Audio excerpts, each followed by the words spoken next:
Imagine a prison with no walls. No bars. No chains. No guards. Just a room. Inside your own head. And the terrifying part? You built it yourself. Brick by brick. Thought by thought. Most people will never understand what it's like to live inside a mind that won't go quiet. A mind that takes a 3-second conversation from Tuesday and turns it into a 4-hour courtroom trial inside your skull. A mind that prepares for disasters that statistically will never come.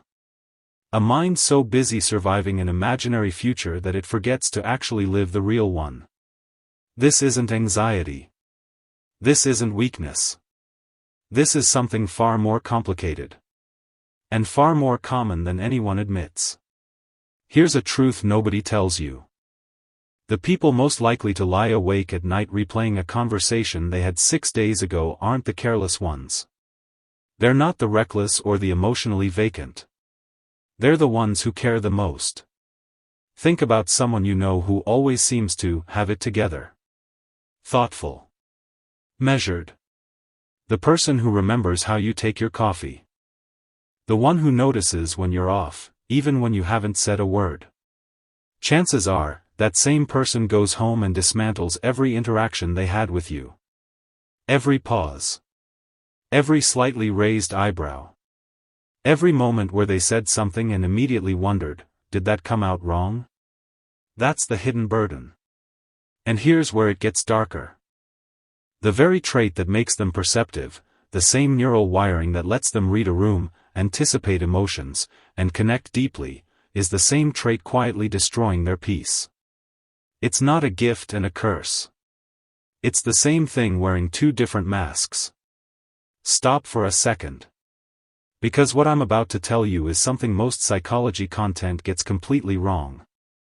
People love to say overthinkers are just anxious. That it's a personality quirk. Something cute. Something you slap a relatable meme on and scroll past. But neuroscience tells a completely different story. And it starts not in adulthood. Not in a therapist's office. Not even in a bad relationship. It starts in a child standing in a hallway, listening for footsteps. Trying to figure out what mood is coming through that door before it opens.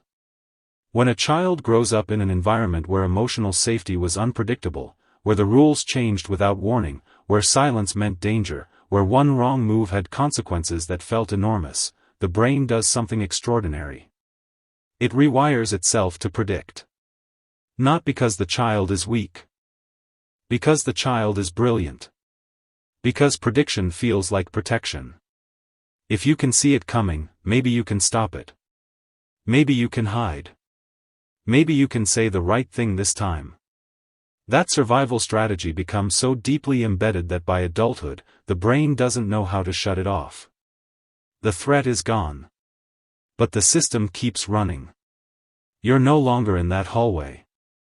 But your nervous system never got the memo. And here's the part that should make you stop scrolling. Because this isn't just about childhood trauma. This happens in subtle environments too. You don't have to grow up in chaos to become an overthinker. Sometimes all it takes is a brain that's unusually good at making connections. A brain that finds meaning in patterns the way other people find faces in clouds. And when that kind of brain starts analyzing a problem, even a fake one it invented at midnight, something dangerous happens. It releases dopamine. That's right. The same chemical that fires when you win, when you eat something delicious, when you fall in love, it also fires when you think you're solving something. Even if you're solving nothing. Even if you're just running the same loop for the 11th time. Your brain doesn't care about the result. It rewards the activity. The turning over. The examining from every angle. The mental preparation for 47 different outcomes of a conversation you haven't had yet.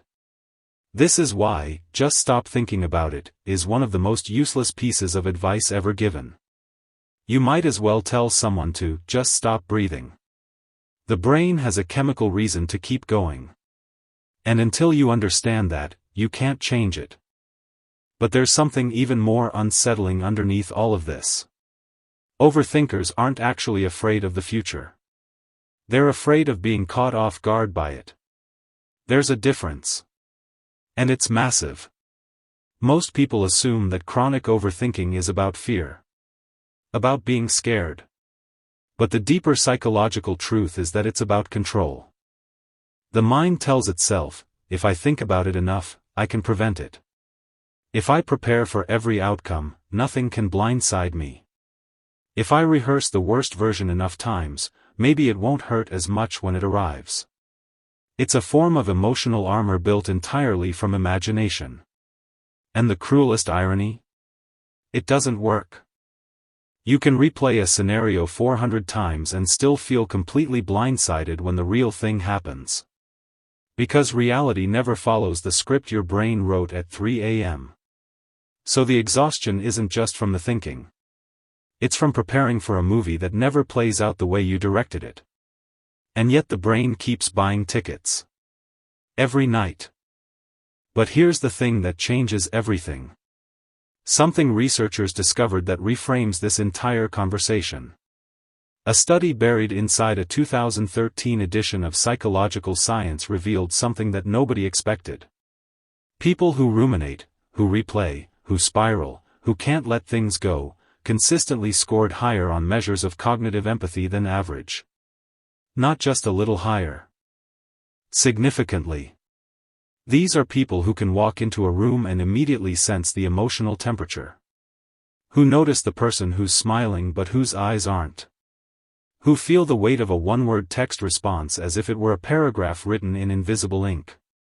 The same mental machinery that makes the nights unbearable makes the days extraordinarily perceptive.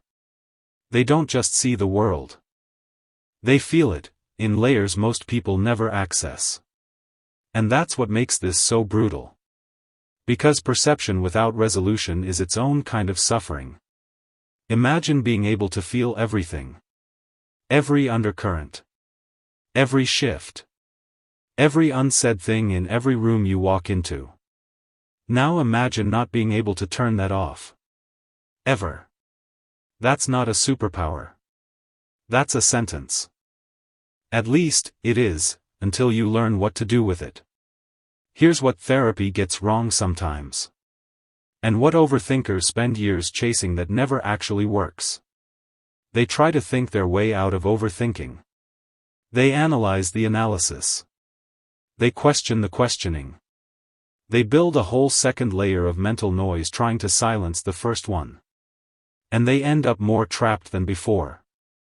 The real shift, the one that actually works, isn't about thinking better. It's about creating distance from the thought. There's a technique from acceptance and commitment therapy called diffusion. It's deceptively simple. Instead of saying, "This is a disaster and I need to figure it out right now," you say, "I notice my brain is generating a fear right now." That's it. Not suppression. Not denial. Just a small, quiet step sideways. From inside the thought to the edge of it. Where you can see it without being consumed by it. It doesn't silence the mind. But it stops the mind from being the only voice in the room. Because the goal was never to become someone who doesn't think deeply. The goal is to become someone whose thoughts don't have to be obeyed. The overthinker isn't broken. They're a person who learned to survive a world that felt unsafe by staying one step ahead of it. Always scanning. Always preparing. Always waiting for something to go wrong. And somewhere along the way, the survival strategy became the prison. But here's what I want to leave you with. A mind that notices everything, feels deeply, and thinks constantly, is not a mind to be ashamed of. It is a mind that, if given the right tools and the right understanding, can be one of the most powerful and compassionate forces a person carries. The question isn't how to silence it. The question is, what would your life look like if you finally stopped treating your own mind like the enemy? Drop a comment below. Does any of this sound like someone you know, or someone you recognize in yourself? Because I think more people are living in that mental prison than anyone's willing to admit.